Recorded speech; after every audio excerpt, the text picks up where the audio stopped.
Welcome to the Steve Reeve Podcast with the best moments from the past week and a few things that didn't make it to air. Monday. Alberta has too many wild horses? Get the heck out of here. It's Alberta. In all seriousness, yes, feral horses can be an issue for ecology with too big of a population, but it's at a level where you're pretty much guaranteed to see wild horses along the Trans-Canada Highway west of Calgary, like year-round nowadays.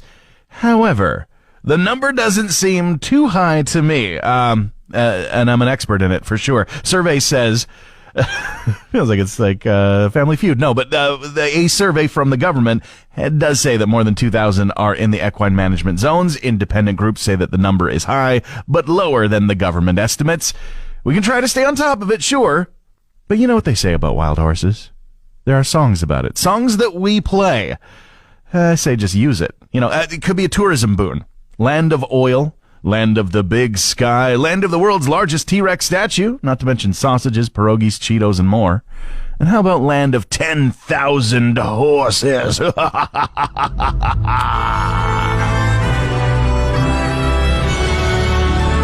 over, New Zealand. We're taking some of that Lord of the Rings money. That's what I'm talking about. It's time for Cruz Music News with Steve Reeve. The Foo Fighters' new album was never supposed to be called what it is called. They have, of course, entitled it Your Favorite Toy, which shares its title with the title track off of the album, but it was never going to be called that, neither the song nor the album originally, because Dave Grohl had picked out For Good. You listen to the song, you definitely hear that hook in there, but the reason they couldn't do that is because of a conflict with Wicked. The Broadway play adapted into 2 feature film blockbusters, but of course the second one, titled Wicked, For Good, and apparently it was a potential perceived conflict that they just had to completely avoid, which thus turned into the history, Your Favorite Toy is the name. And that's just what it is. Meanwhile, Stanley Simmons are putting out an album. Those names do sound familiar to Kiss fans, and that is for a reason. I'm not talking Paul and Gene, but their kids, Evan Stanley and Nick Simmons. They're going to be putting out Dancing While the World is Ending on August 28th. Pre-orders available, but you should be warned, it's not glam metal. It's a completely different sound.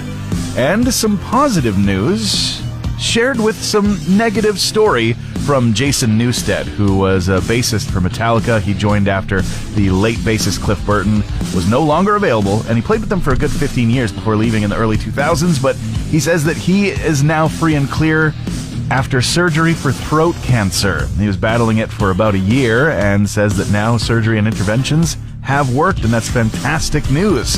That's it for your music news today. I'm Steve Reeve. Me and my partner did something wild this weekend. It's something that we've been nervously talking about for years, and we finally made the leap. Yeah, I don't know if every couple has tried it, but I do know almost every couple has at least talked about it. Probably. We bought a new couch. A new couch. After 3 generations of second-hand stink cushions, a pristine new sectional will be ours. You know, when it arrives. I'm probably hurting my chances of foisting the current couch onto the local buy and sell marketplace. But, it's lost some springiness in a couple of spots, and it's showing its age. And it would be perfect for a basement with a bunch of teenagers or out in a garage for comfier hangouts. Meanwhile, I'll be enjoying our new couch while hovering half an inch above it. Now, that is until we land the first stain on it. Then we'll really be relaxing. Tuesday. Happy Cinco de Mayo, the 5th of May, the day that Mexico celebrates not their independence, which is the most important celebration of the year in Mexico, and that would be September 16th. No, it is a commemoration of the historic victory against the Second French Empire at the Battle of Puebla. And it's also the day that the rest of the world celebrates Mexican culture. It's kind of one of those things where it's celebrated very differently in the country of origin than it is around the world, or at least, traditionally it was. Kind of like a St. Patrick's Day. More of a solemn observation in Ireland than it is the frat party of North America, and similar to this, they don't really do the whole celebration of American culture on Cinco de Mayo in Mexico because it's Mexican culture all year round. but we love to celebrate it, and I think that's kind of a fun thing. It's a bigger thing throughout the rest of North America than it is in Mexico, but there's a lot to love there. It's honestly one of my favorite cuisines. I don't know if I've met much in the way of Mexican food that I have not liked. I just have the cilantro gene, so that's a little bit of a thing where it tastes like soap. But that's just 10% of the population, and I don't hold it against the cuisine. It is just so delicious. And also, not that I need it to be Cinco de Mayo, but I will take any and all excuses to have a burrito and a cerveza. You're listening to the Steve Reeve Podcast from 100.5 Cruz FM. New service. I've just learned this is an actual thing. There's a brand new service out there to get an invite to weddings, even if you're a total stranger. In fact, the idea is that it's probably better if you're a total stranger. It's kind of like sanctioned wedding crashing. You better lock it up. You better lock it up. No, you lock it up. You lock it up. Lock it up. Lock it up. In fact, the service is called Not a Wedding Crasher. Right there in the name. It's all you need to know. But actually, you probably should know that very much unlike a wedding crasher, you may have to pay. You see, that's the benefit to the happy couple. Filled seats like a Hollywood awards show and slightly offset costs because, well, those hydrangeas weren't cheap. Very funny to see, this offered as a service, offered as an ad. It's kind of like those ads. I do like it when you see the ads. Sometimes they show up online, offering to attend people's weddings as a disruption, ready to make a big scene on the dance floor or you fight somebody's dad or actually take advantage of the unless anyone here has any objections or knows of any reasons these two should not be wed moment. You never see that happen. There's some concern amongst fans that Greta Van Fleet have called it quits or have split up. They've made a social media post that simply says thanks for the wild ride, and the band has been largely inactive, particularly online, over the last 2 years. The most recent live shows were in the summer of 2024, with their album Starcatcher being promoted. We'll have to see what comes of that. A new Iron Maiden documentary arrives this week. In fact, it is released this Thursday, a limited release to theaters, so we might not see it locally. If you can find it, amazing. It's called Iron Maiden Burning Ambition, celebrating their 50th anniversary with some huge names in the music industry, fellow collaborators and fans. They are going to be sharing all kinds of stories of their own experiences with Iron Maiden and the influence that they have had, as well as love for the mascot Eddie. Eddie the Head, we salute you. Unfortunate news about a John Lennon documentary, a new one called The Last Interview. Steven Soderbergh is working on it in conjunction with the Beatles estate as well as the wife and collaborator, Yoko Ono, of John Lennon. The unfortunate part is that about 10% of the film is going to feature AI-generated video footage that Steven Soderbergh says would be impossible through creative methods. I have my doubts. Probably going to watch the Iron Maiden documentary instead. And your Spice Girls news update. Victoria Beckham suggests that maybe an ABBA Voyage-style hologram show would be in the cards for the future. She hasn't been the most active member of the Spice Girls since their heyday, and more recently, Melanie C has been putting out her own new music, so the focus for her is on her own solo stuff. That's it for your music news today. I'm Steve Reeve. Wednesday. I'm learning things on this internet we've got available at our fingertips. You can build an AI recreation of your ex. That has got to be one of the saddest sentences I've ever read, and ironically, it's a very real thing you can do now for very real money. And I'm not knocking people who feel lonely, because that'd be dumb, because then I'd be knocking literally everyone. Everyone feels lonely, but I'm knocking the act of taking advantage of people who are lonely. I know, brave new world, new ways to find a little companionship, but it's not real. Also, recreating your ex is big time cringe. And adding the sad AI cherry on top, it's just too much. It's just too much. Don't make machines chug drinking water so you can Lars and the real girl it on your PC. Go to the grocery store. Go to a concert. Talk to someone, I beg you. The rumors turned out to be true. The Rolling Stones are, in fact, releasing the new album called Foreign Tongues. This was very much speculated about when they started their viral guerrilla marketing campaign featuring posters for the Cockroaches, going by an original name that they had way back in the 60s. The new album is going to be out in July. I think the 10th is the specific date. They are proving it with a new single called In the Stars, as well as a brand new sit-down interview with none other than Conan O'Brien. The album, they say, was a challenge across the board because they wanted to challenge themselves and to really level up the experience, as well as work with people they've never worked before, like Robert Smith and Paul McCartney, for instance, is going to feature on there.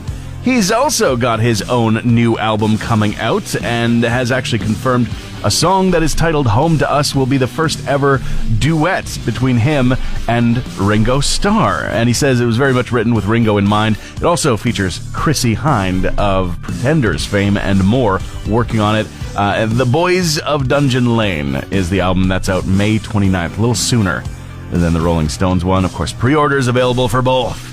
And a new update in the story about beloved Canadian fiddler, that is Ashley McIsaac, who was wrongfully identified as a sex offender by a Google AI overview. And this was a whole thing, end of 2025. He was supposed to be performing a show on a First Nation band territory in December, but they canceled it, and they said that complaints from the public were the reason why, citing this information that was demonstrably false, linking Ashley McIsaac to a different person with a similar name.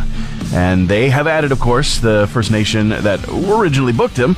They deeply regret the harm that this caused to his reputation and livelihood. Well, now he is suing Google for a total of $1.5 million in damages to his reputation and his career. That's it for your music news today. I'm Steve Reeve.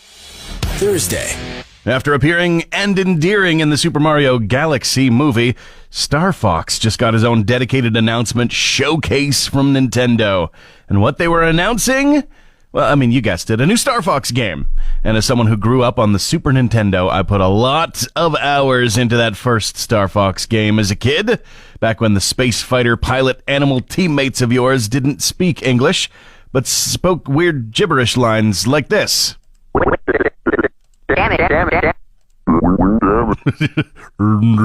It's like locked in my DNA, I swear. But this new title is based on the second installment, not the first, Star Fox 64, which I never actually had. We didn't have the 64 when I was growing up. Got it much later in life and put the hours back in, but it's really just a reimagining of the Super Nintendo version anyway. In fact, by its release date of June 25th, this new game will be the 5th time that we've actually seen a newly built version of the same game come out. The first one, the 64 one, the 64 one but 3D for the 3DS, Star Fox Zero on the Wii U, and, well, you get the idea. And will we be able to resist buying the same game over and over and over again, but new this time? Good luck. Yeah, I feel the same way. A Cincinnati radio station has just become WKRP in Cincinnati. I'm living on the air in Cincinnati. Cincinnati, WKRP. WKRP. Oh, yeah. Anyway, apparently they played the theme song for 6 hours straight, too, to get people's attention. The people behind the stunt say it was just something that made sense. They play the same music the TV show, radio station used to play. And, well, they're in Cincinnati. I can't knock the logic, but I will say there is a flaw in the plan. I don't want to go and listen to this Ohio radio station, WKRP in Cincinnati, upon hearing this news. I just want to go watch the actual episodes of WKRP in Cincinnati. Hey, Alexa, play the Steve Reeve podcast. Mike D of the Beastie Boys in April showed up with a surprise appearance at his son's band's show. A very nice person was performing April 11th at the Ojai Valley Women's Club in California. And the very special guest appeared and dove into the classics. So What You Want from 1992, Looking Down the Barrel of a Gun from 1989. But now, Mike D has announced that there are going to be some headlining shows he'll be a part of, starting as early as later on in May. Only a few dates have been announced, all in Southern California and similar areas, so nowhere near here, unfortunately. But speaking of family, Sting is also saying, hey, don't give your kids all your money. He's promoting a new musical called The Last Ship, based on his childhood in Wallsend. And while promoting that, he did say that he would never let his kids just eat off of his plate entirely. They don't get to eat, don't get to take his money and spend it. He spends his money on everybody in the family, and explains that it's not without support. He pays for education and things like that, but he says you've got shoes on your feet, go to work. And meanwhile, Bonnie Tyler is recovering after emergency surgery in Portugal. She does maintain a home there, and a new statement on her website let fans know that she had been admitted for emergency intestinal surgery, but is now recovering well. And family friends concerned about the news are wishing her well and for a swift recovery. No exact details on what caused her to be admitted to the emergency room were given. That's it for your music news today. I'm Steve Reeve. Mother's Day. Heads up, it's this coming weekend, and you must treat mom right, especially on Mother's Day. Make an effort, make a gesture, make just a phone call, and she'll be thrilled. I've sent, a little something to my mom, but she did make it clear that a gift is grand, but a visit on the calendar will be required. And my mom is great. I am lucky. She's awesome. But her secret weapon, and I think many moms have this in common, many parents really, her secret weapon is the guilt trip, and you don't want to be on the other end of one, because it's like a katana strike from an old samurai movie. Just, it's fine. I just haven't seen my youngest baby in years, and I feel like I don't even know him anymore, but I'll be fine. Shing! And now your guts are falling out, But Mom, we FaceTimed last weekend. Dramatic. You gotta treat Mom right this Mother's Day. Also, I think it might be some early embedded pop culture Home Alone conditioning mixed with genuine adoration for the late Catherine O'Hara. But it does feel like we all have one less mother to appreciate this Sunday, and that sucks. Friday. So much to talk about and to pay attention to with all of this petition and separation talk in Alberta. And of course, we're not just talking about it in the province. People, beyond and outside and other places of Canada are talking a lot about it. And awkwardly enough, a lot of people to the south talking about it as well. But that's a whole different subject. What is a silver lining of this whole conversation is that some memes about it have been pretty funny. And I've just been seeing people redrawing the Canadian map. Because it's like kind of in a spiteful, all right, Alberta, you want to play stupid games? You get stupid prizes kind of thing.